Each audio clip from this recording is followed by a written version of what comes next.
আমার সঠিক কর্তব্য কী? আমার ধর্ম কী? জীবনের প্রকৃত উদ্দেশ্য মানব মনে কখন জাগরিত হয়? আমার কল্যাণের দায় কার?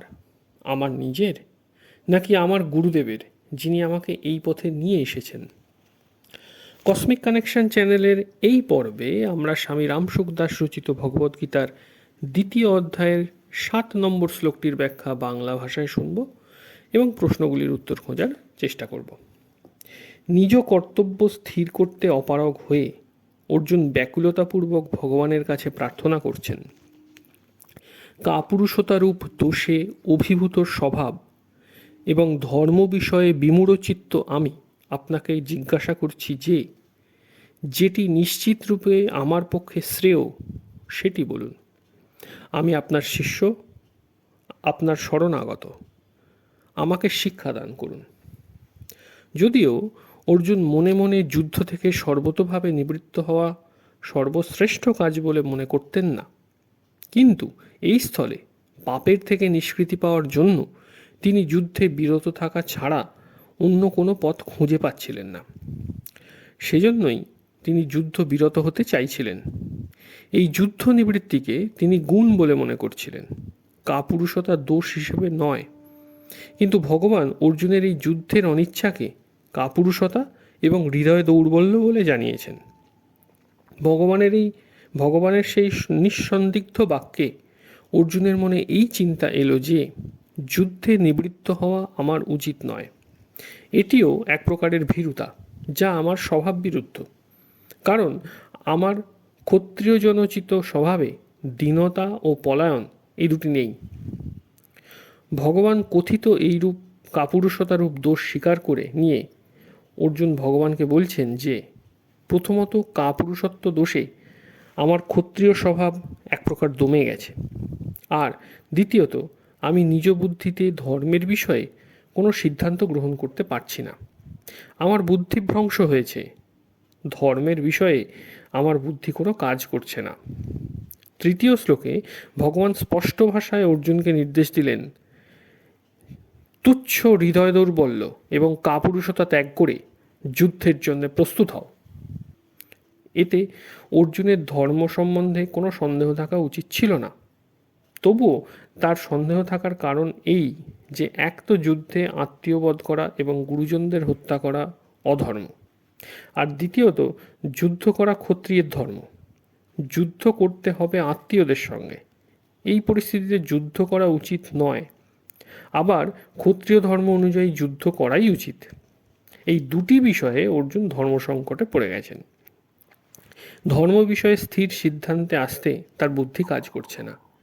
এইরূপ হওয়ায় এখন এই সময় আমার সঠিক কর্তব্য কী, আমার ধর্ম কী, এটি স্পষ্টভাবে জানবার জন্য তিনি ভগবানকে এই প্রশ্ন করলেন।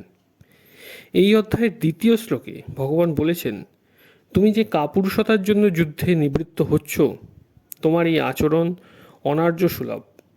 অর্থাৎ শ্রেষ্ঠ ব্যক্তিগণ এইরূপ আচরণ করেন না। যাতে তাদের কল্যাণ হয় সেইরূপ আচরণই তারা করে থাকেন। এই কথা শুনে অর্জুনের মনে হলো যে, আমারও সেরকম করা উচিত যা মহৎগণ করে থাকেন। এইভাবে অর্জুনের মধ্যে কল্যাণের ইচ্ছা জাগ্রত হয় এবং সেজন্যই তিনি ভগবানকে নিজ কল্যাণের কথা জিজ্ঞেস করছেন, যাতে তার নিশ্চিত কল্যাণ হয় এবং ভগবান সেইরূপ উপদেশই যেন তাকে দেন। অর্জুনের হৃদয় এইভাবে বিষাদগ্রস্ত হওয়ায় এবং এইখানে আবার নিজ কল্যাণের কথা জিজ্ঞাসা করায় প্রমাণিত হয় যে, মানুষ যে স্থিতিতে থাকে তাতে সে যদি সন্তুষ্ট থাকে তবে তার মধ্যে প্রকৃত উদ্দেশ্য জাগতে পারে না।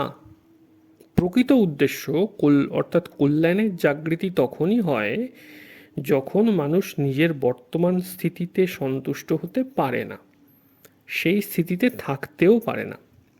নিজ কল্যাণের কথা জিজ্ঞাসা করে অর্জুনের মনে একটি ভাবের উদয় হলো যে, কল্যাণের কথা তো গুরুকে জিজ্ঞাসা করতে হয়, সারথীকে নয়।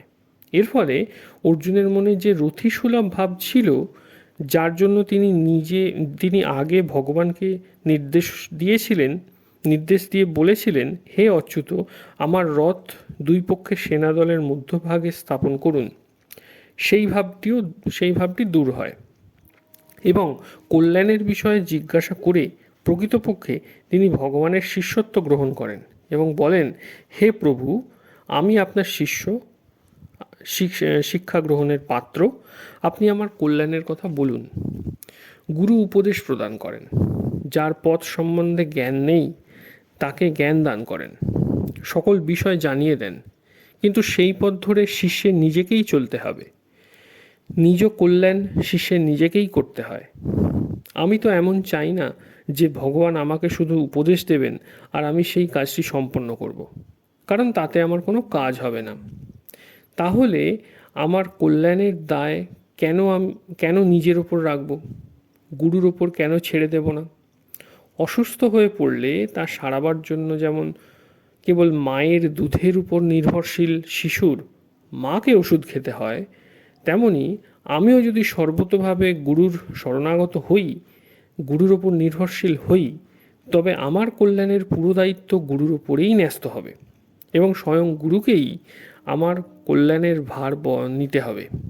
এইভাবে আবিষ্ট হয়ে অর্জুন বললেন যে আমি আপনার শরণাগত, আপনি আমাকে শিক্ষাদান করুন। অর্জুন এখানে তাং প্রপন্নম পদটির দ্বারা ভগবানের শরণাগত হওয়ার কথা বললেও প্রকৃতপক্ষে সম্পূর্ণ শরণাগত তিনি হননি। তিনি যদি সর্বতোভাবে শরণাগত হতেন তাহলে সাধি মাম, আমাকে শিক্ষা দিন বলাটি উপযুক্ত হয় না, কারণ সম্পূর্ণভাবে শরণাগত হলে শিষ্যের নিজের কোনো কর্তব্য থাকে না। দ্বিতীয়ত, পরবর্তী 9 শ্লোকে অর্জুন বলছেন যে আমি যুদ্ধ করব না, ন যোৎসে। অর্জুনের এই উক্তি শরণাগতের বিরুদ্ধ ভাবাপন্ন, কারণ শরণাগত হলে আমি যুদ্ধ করব কি করব না এই ভাবটিই আর থাকে না। তার এই সম্বন্ধে কোনো চিন্তাই থাকে না যে শরণাগত সে হয়েছে, তিনি কি করাবেন আর কি করাবেন না। তার শুধু এই একটি ভাবই থাকে, এখন আমি যার শরণ নিয়েছি তিনি যা করাবেন তাই করব। অর্জুনের এই দ্বন্দ্ব দূর করার জন্যই ভগবানকে একমাত্র আমার শরণাগত হও এরূপ বলতে হয়েছিল। আবার অর্জুনও আপনার আদেশ পালন করব বলে সম্পূর্ণভাবে শরণাগত হয়েছিলেন। এই শ্লোকে অর্জুন 4টি কথা বলেছেন। প্রথম কথাটিতে অর্জুন ধর্মের সম্বন্ধে জানতে চেয়েছেন, দ্বিতীয়টিতে নিজের কল্যাণ প্রার্থনা করেছেন, তৃতীয়টিতে শিষ্যত্ব গ্রহণ করেছেন এবং সর্বশেষে ভগবানের শরণাগত হয়েছেন। এখন এই 4টি বিষয় নিয়ে যদি আলোচনা করা হয় তাহলে প্রথমত মানুষ যাকে জিজ্ঞাসা করে সে উত্তর দেওয়া বা না দেওয়ার স্বাধীন। দ্বিতীয়টিতে যার কাছে প্রার্থনা করে তার উত্তর দেওয়া কর্তব্য। তৃতীয়টিতে যার শিষ্যত্ব গ্রহণ করে সেই গুরুর ওপর শিষ্যকে কল্যাণের পথ দেখানোর বিশেষ দায়িত্ব এসে যায়। চতুর্থ বাক্যে যার শরণাগত হয় তার শরণাগতকে উদ্ধার করতেই হয়, অর্থাৎ শরণাগতকে উদ্ধারের উদ্যোগ স্বয়ং শরণ্যকেই করতে হয়। সম্পূর্ণ পাঠটি শোনার জন্য আপনাকে ধন্যবাদ। কমেন্ট করে জানান যে পাঠটি আপনাদের কেমন লাগলো। পরবর্তী ভিডিও খুব তাড়াতাড়ি আসতে চলেছে। আপনি যদি এই চ্যানেলে প্রথমবার আসেন তাহলে লাইক, শেয়ার এবং সাবস্ক্রাইব করতে ভুলবেন না। ধন্যবাদ।